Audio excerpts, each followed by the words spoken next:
So, shoutout sa viewers natin. So, yung equalizer to amplifier, so paano daw maging connection, ano? So, mayroon tayong iba't ibang connection dito, idol, lalo sa ating equalizer to amplifier.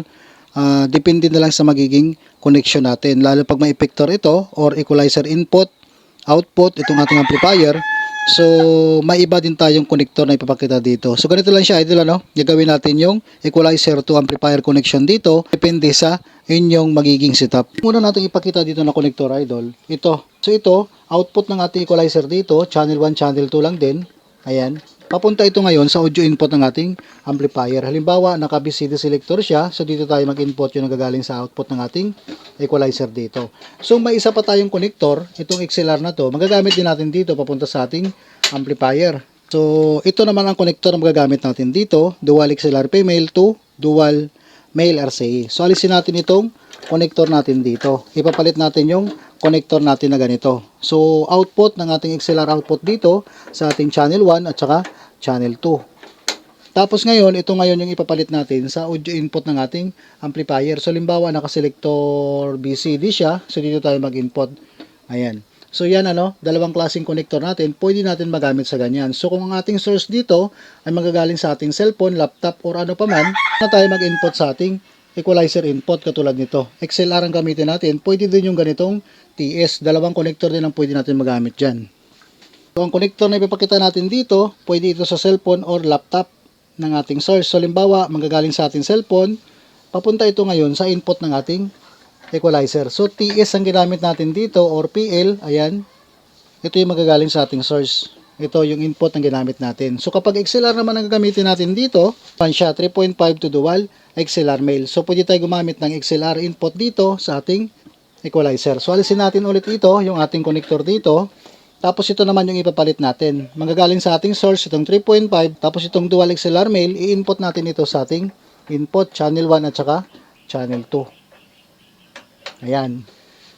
Yan ang pwede natin maging source dito o yung input ng ating source kapag ganito ang magiging setup natin. So kapag mayroong effector, ito, equalizer input at saka out, magbabago tayo ng connection dito.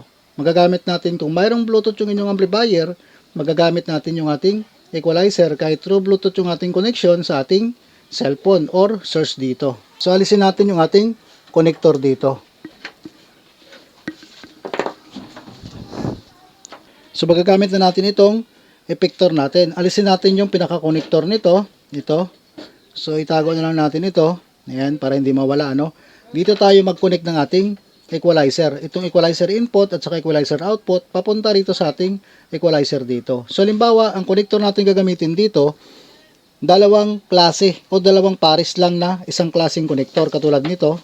Dual mono TS to dual male RCA. So, dalawa po siya, magagamit natin sa input-output ng ating equalizer dito. So, itong una nating connector, ay yung output ng ating equalizer dito, mag-connect tayo, channel 1, channel 2. Yung ating output ng ating equalizer dito, pupunta rito sa input ng ating equalizer in. Ayan. So, yung pangalawa nating connector, same lang din. Mag-output tayo dito sa ating equalizer output, sa ating effector. Ayan. Tapos itong ating dual TS na to, papunta na rito sa input ng ating equalizer. So, input ng ating equalizer dito. Ayan. So, yan ang magiging connection natin dito kapag mayroong effector. So, ngayon, ang ating magiging source dito, kung true Bluetooth man, pwede na yan. Dadaan na sa ating equalizer. So, kung hindi man true Bluetooth yung ating magiging source dito, gagamit tayo ng connector. So, itong connector lang ang pwede natin magamit dito. 3.5 to dual male RCA. So, ito manggagaling sa ating source. Tapos, itong dual male RCA na to, halimbawa, kung anong selector ng ating amplifier, dito tayo mag-input. So, yun lang siya ang magiging input natin sa ating source. Dadaan na yan lahat sa ating equalizer.